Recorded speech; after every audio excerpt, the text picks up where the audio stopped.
So people have to do first like preliminary practice is very, very important. That is the practice that brings spiritually maturity in yourself. If you know all the preliminary practices properly, the meaning, and also you yourself practice to get familiarized with this, then all other practices will be naturally kind of like flow.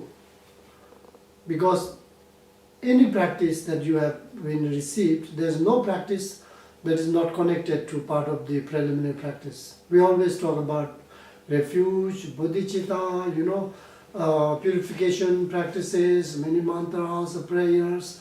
Doesn't matter if you talk about refuge according to Sharapchama or Maju or Red Garuda or anything. Whatever practice you do, the principle of this practice must be based on these preliminary practices.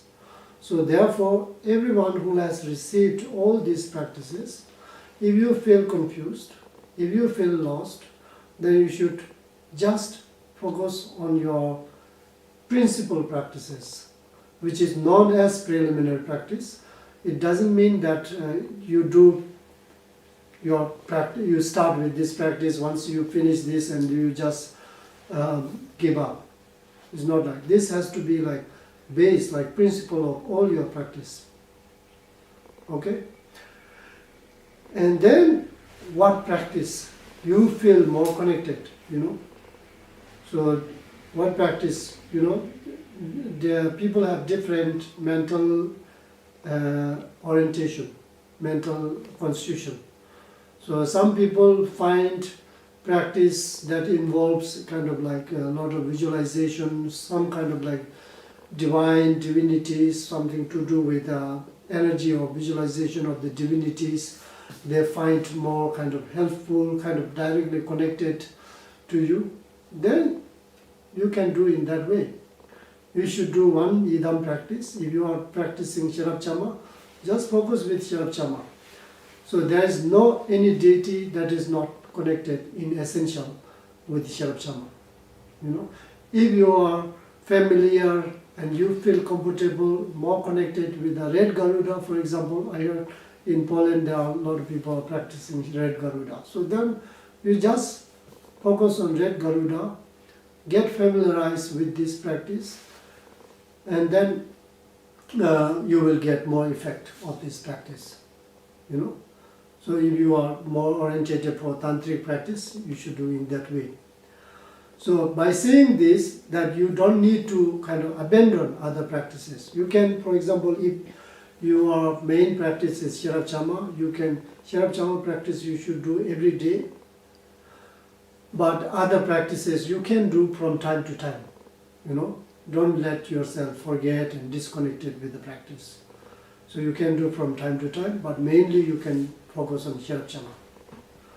So then those who are more connected and who feel more comfortable with the practice of Dzogchen, then it is very, very essential. You should practice mainly for texture practice. Don't be earlier and too much excited about the Tögal and the visions, these kind of things. These are advanced practice that should develop through on the basis of the stability of the texture practice. Texture practice means meditation on the natural state, just only on the natural state. So by saying this, also while you are focusing your main practice to texture, you don't have to give up all the practice of preliminary practices. You have to you should do preliminary practice, and then you should do your main practice on texture. For example, if you are doing 1 hour of meditation every day, you have only 1 hour for meditation for a Dzogchen practitioner. Then you should start your 1 hour with preliminary practices, such as Guru Yoga. You can spend some minutes with the practice of Guru Yoga. You spend some minutes with the practice of bodhicitta and refuge, like that. And then you can enter to the texture meditation on the natural state. And then at the end you do dedication. So this you have to carry, this way you have to carry on your practice.